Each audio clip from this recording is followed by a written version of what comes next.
Hey friends, welcome to season 8 of the Let's Get Real podcast. I'm Justin. And I'm Trisha. Every week, we have honest conversations about life, love, and leadership without the pressure to pretend.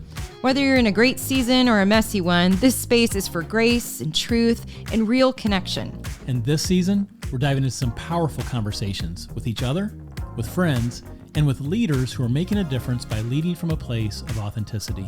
So whether you're listening in the car, out on a walk, maybe just hiding in your pantry for a little peace and quiet, this podcast is for you. Let's dive into season 7 and get real. Well, hey guys, welcome back to the Let's Get Real podcast. I'm Justin. I'm Trish. So grateful to be back with you because I say back because we haven't really talked to you since 2025 ended and 2026 started. We hope that you've enjoyed the first 2 episodes of season 8 of the Let's Get Real podcast, which is just crazy. We've had eight seasons of this podcast. But this is the first time Trish and I in 2026 are recording a podcast and having a conversation with you. Yeah, and having a conversation with you as grandparents, which is awesome. Our son, our oldest son, and his wife had their first baby on December 12th. It was incredible. So yeah, we've been spending a lot of time with Ezekiel James. The child was born ginormous.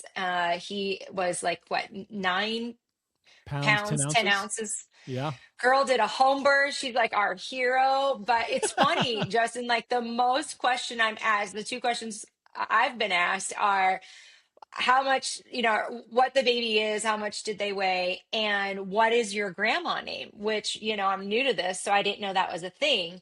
So I thought, well, I'll share that on here because maybe you as the listener are wondering what my grandma name is. And mine, when I tell people, even when I told this to one of our kids, they're like, Mom, what? Well, many of you who have been around the Let's Get Real podcast know that my dad passed away, straight into the beginning of 2025. And one of the things about my dad is he loved sitting outside and he loved watching the birds. It was like his favorite thing. And my dad's always kind of been like that animal type person in like a weird way. Like I wouldn't say he's like a cuddler, and he's not a rough guy, but he's also not the type of person you think of when you think of bird watching. So it makes it funny when I think about it. But my son, who just had the baby Micah, he loves watching birds. And if you have spent some time around here, you know that I love watching birds in our little faux lake that we have in the back of our yard. It's just called a pond. retention pond. It's a retention pond. It but is. She likes to think of it as a lake. I do. It feels like I'm on a lake, and I'm obsessed. Where we live is known, like our mascot for school is known as the Eagles because we have these, plethora of like bald eagles, or I don't know, I guess there's different type of eagles. It's incredible. Some of them are ginormous. So all of us love birds. So my grandma name is Birdie, and I love it. So, what about you, Justin? GP, are you with me? That is my grandpa name. I just go by GP. And part of that is because I don't like the term grandpa because it makes me feel old. And so I feel like if I could have more of a rap / grandparent name, GP. There you go. Yeah. And so we are 90s kids. Like, I wish I could drop a beat. Right, I wish I had a button on this podcast. No. Drop a beat. Don't do that. Yeah. You have so many gifts, but beatboxing, worship with you is kind of funny. Yeah, you get your worship on to a different rhythm than what is happening in the room, but your heart is good. So as we start a new year, we start a new season. What we thought we would have a conversation with you, the listener, about today is really some things that we wish we would have learned earlier in our relationship with God, earlier in just how we're wired. That would have saved us, 1, a lot of marital conflict, and 2, I think, just the feeling of burnout, exhaustion, never feeling like we're enough, coming to a place where we had to hit rock bottom in order to actually replenish. And I think a good time to talk about this is at the beginning of the year because we're all setting new rhythms and we have this vision of how 2026 is going to be different than 2025. And we talked about goals at the end of 2025. So I don't necessarily want to talk about goals as much as like personal rhythms and the expectations that we place on ourselves, maybe the expectations that we place on our families, and how that can really cause us emotional, mental, spiritual, and physical health problems. And so what does it look like to create healthy rhythms in our relationships and our healthy rhythms personally so that we can actually thrive in 2026? Yeah, when you think about rhythms, it's funny when you say it, there's a part of you, that it's like, oh, what are my rhythms? But that really isn't the realistic statement to make, because it's managing the rhythms of which we live in. So we have cultural rhythms, we have vocational rhythms, we have season of life rhythms. I mean, our oldest son who just had a baby, Micah, and his wife Riley, like they have been married for 8 years. And Jess and I mean, you and I had our first kid when like we were 20. We were so Yep. young. So the We were past 10 married a years, year and 5 days. yes, and then had a baby. Yep. And so our rhythms early on were like insane, but we've got to live like vicariously through Micah and Riley. And so for the past 8 years of their marriage, they've been living, this, young 20 life. It's been so much fun. And now they have a baby and he's precious, but their life has completely been turned upside down in the best way.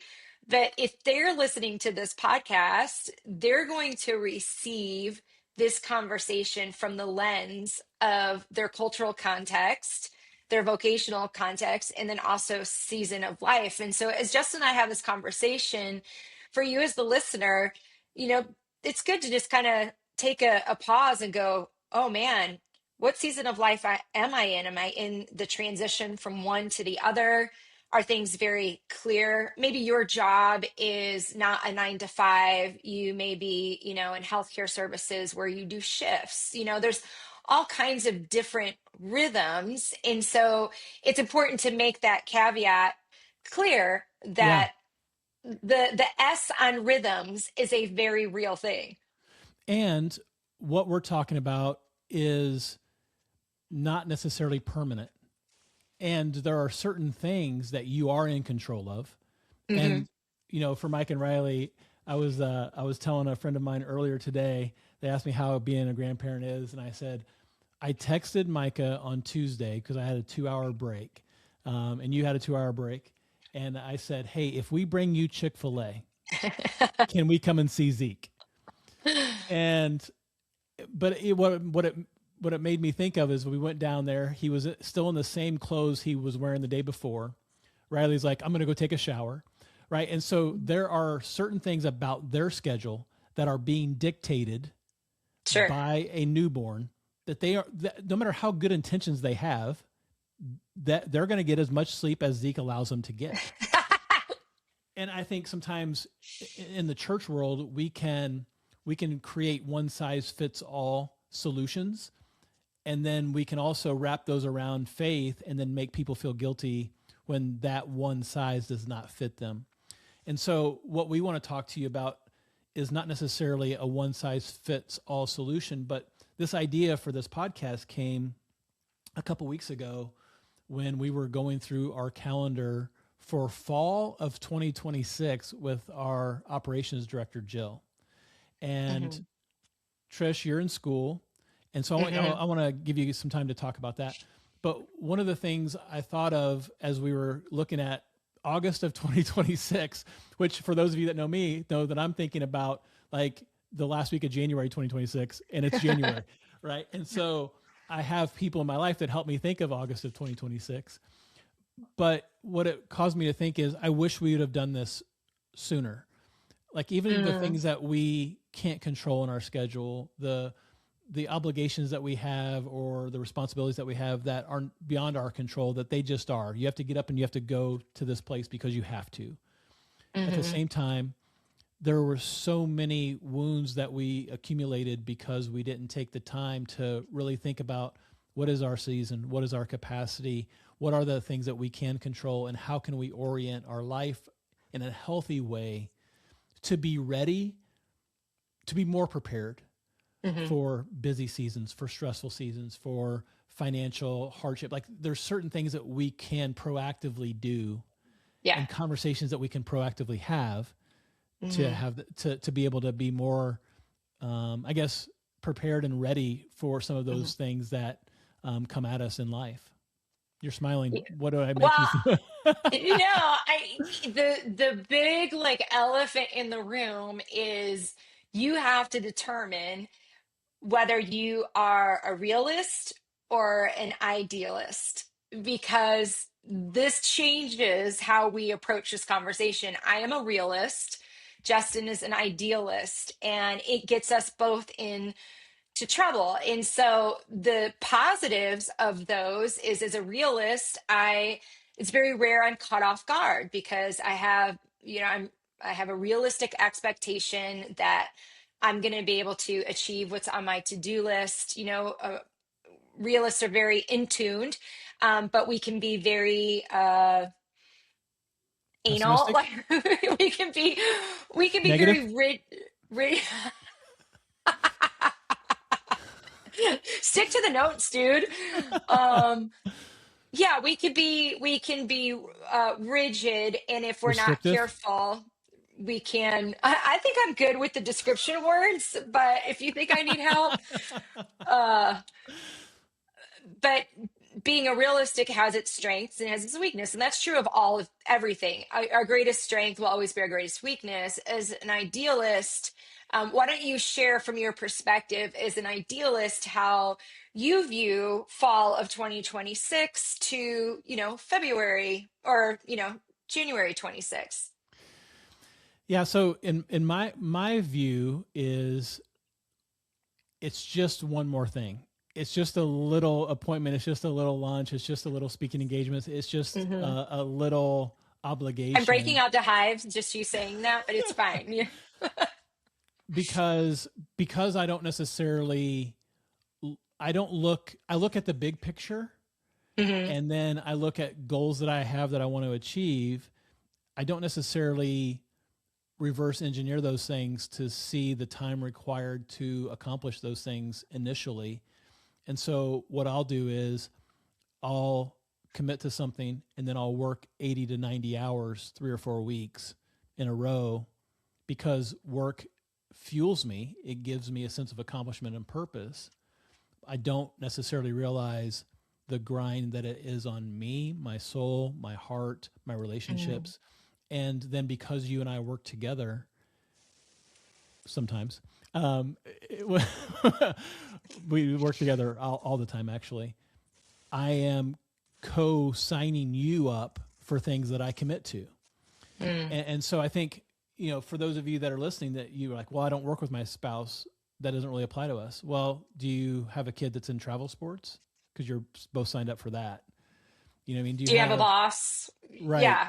Like, and so there are certain things that when you don't take into account how your schedule not just impacts those that you love, but impacts the condition of your heart, it's so easy to say yes to things that make us busy because we believe they make us valuable, or we say yes to things that make us busy because we believe that it gives us purpose or money or accomplishment.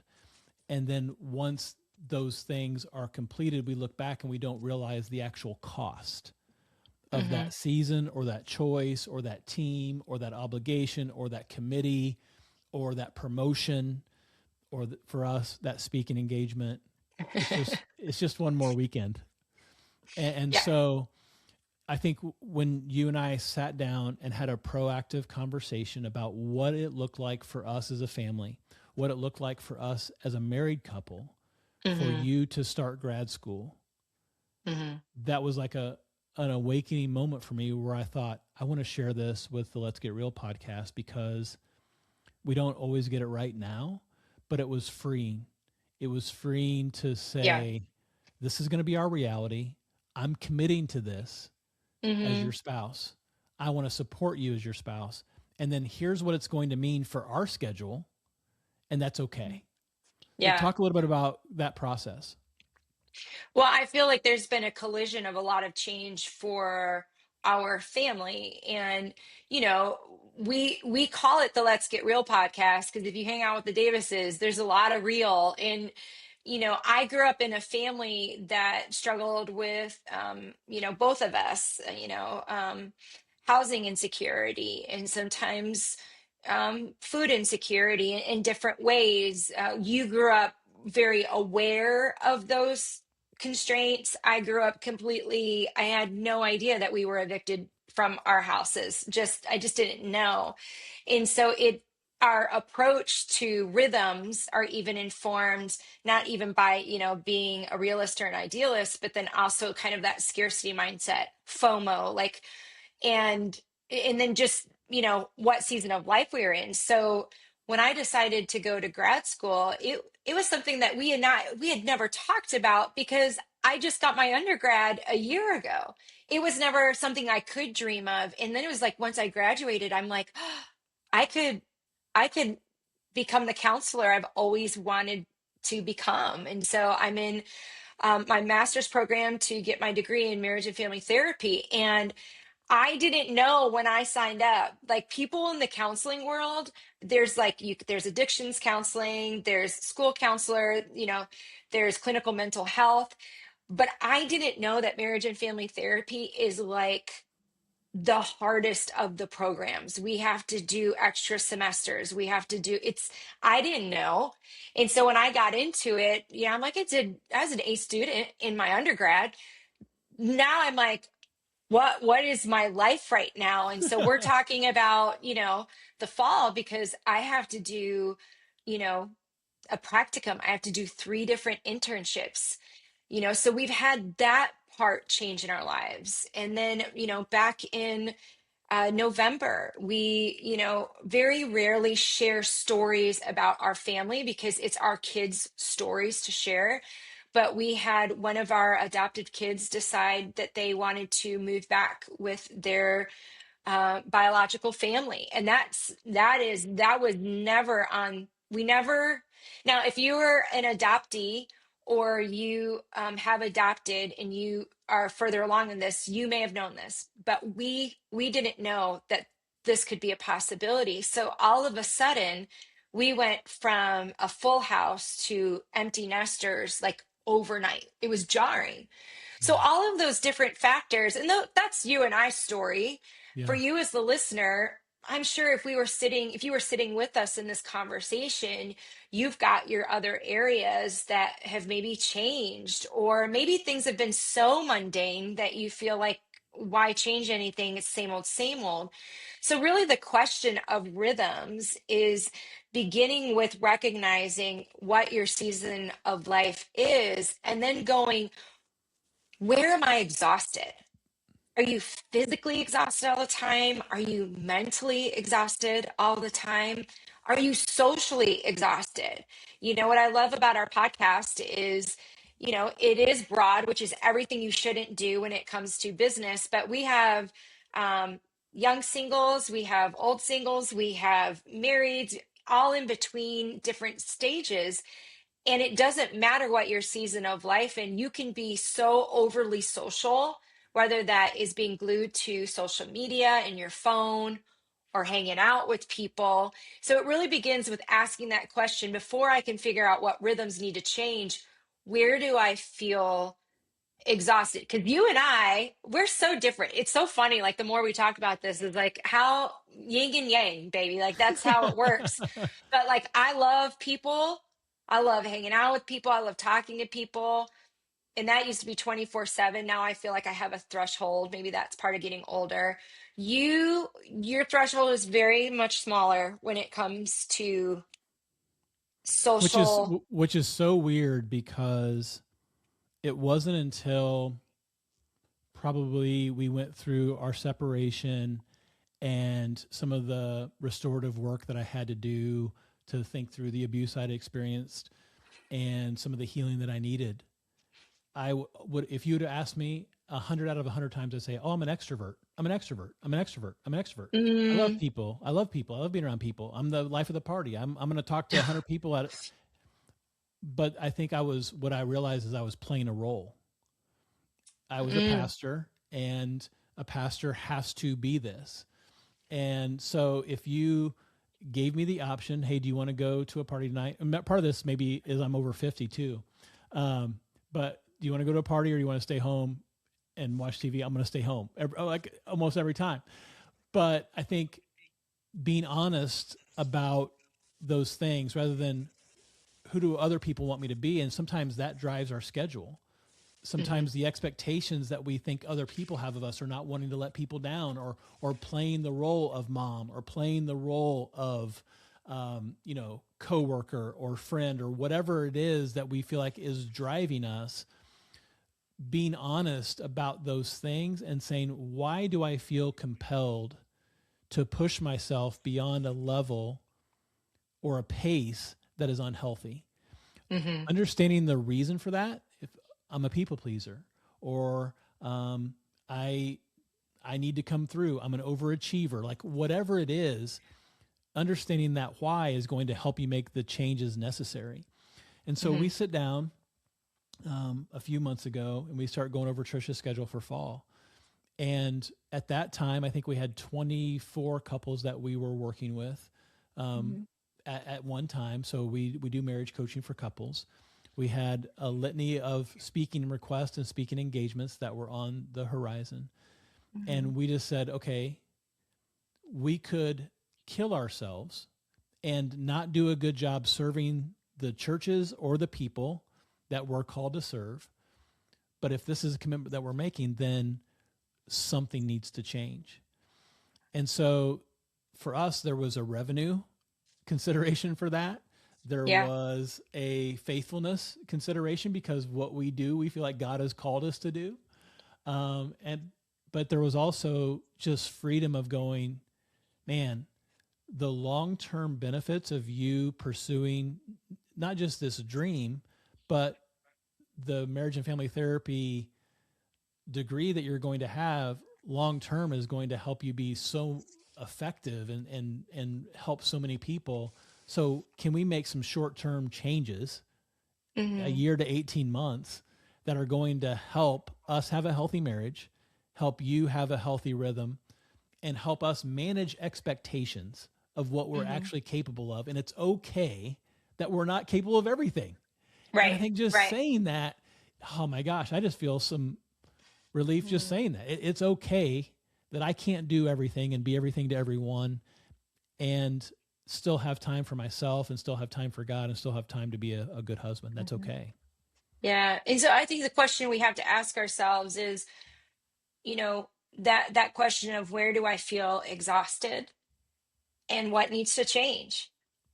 And it's not, sometimes it's not these huge sweeping changes, it's just little shifts along the way that can make, it's that 2-degree shift can completely change your direction. And so it's just being honest with yourself of like, where do I feel exhausted, and give it a name. And once like right now, I could obviously say school is exhausting. It is. I can't change my program. It is what it is. And so Yeah. I think that aspect. I think the second thing, and one of the most important aspects to finding healthy rhythms, is it's kind of become a catchphrase in our culture right now. But the Bible shares about this topic throughout, from the very beginning to the end, and that's the idea of peace. And we quantify that as, I need to protect my peace. And we would be, remiss if we didn't talk about, there's a lot going on in our world, but specifically to American culture right now, that has people on edge. They're overwhelmed. It's creating conflict with relationships. We're not normally used to having conflict.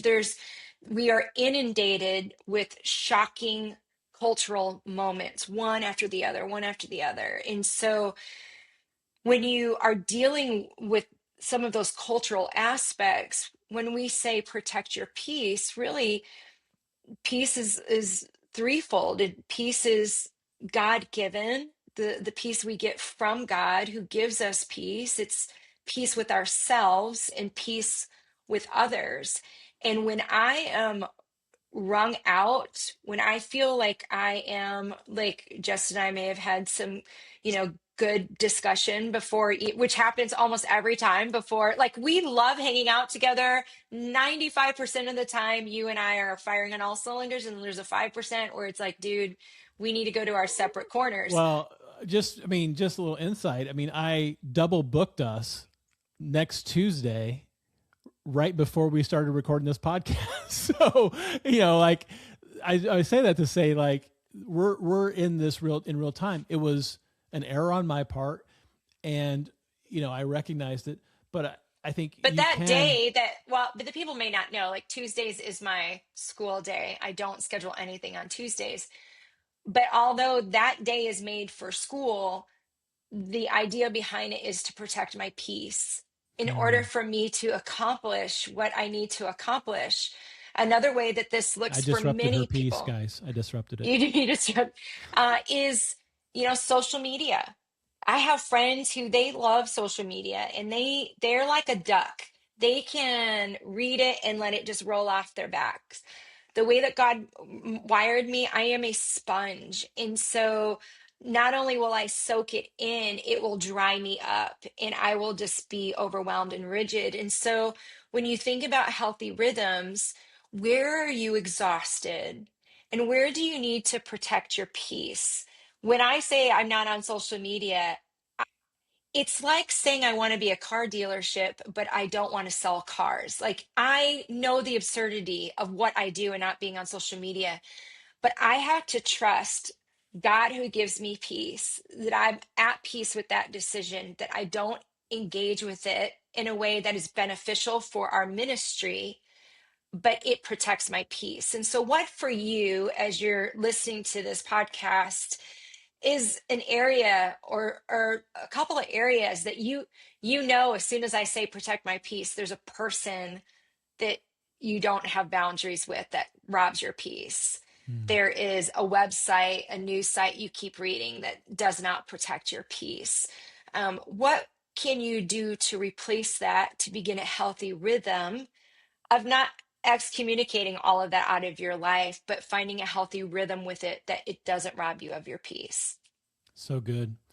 So guys, we'd love to hear how this is going to change over the course of the year. So you can always send us an email, admin@justinandtrisha.com, and let us know how your rhythms change over the course of the year. Maybe as you're listening to this, here's what I need to change. Here's what I'd love to have you pray for. Here's an area of my life. If you email admin, we'll put it in the show notes, @justinandtrisha.com. We get those emails. We pray for people who send us those emails. That's really important to us. Part of what we feel called to do is to come alongside people to help them have healthy relationships.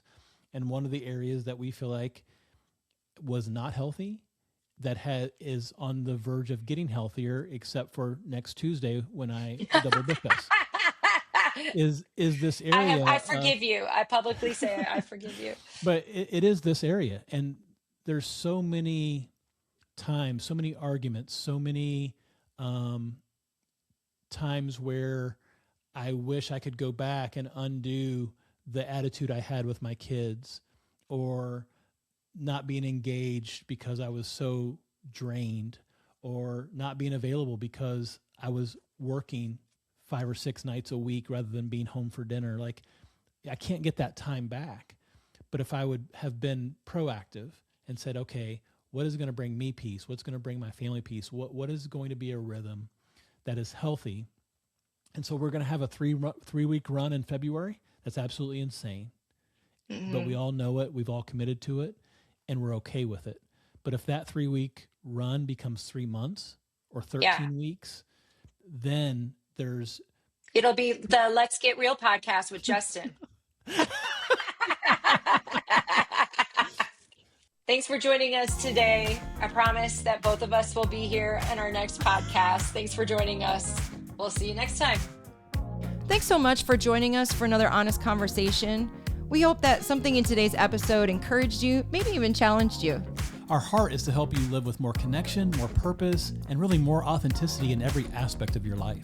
If this episode meant something to you, would you do us a favor? Would you leave a review wherever you listen to the podcast? It helps more people find these conversations. Or better yet, share it with a friend. Shoot somebody a text message today. Let them know what you're listening to, because you never know how God might use that to encourage somebody else. We'll see you next time right here on the Let's Get Real podcast.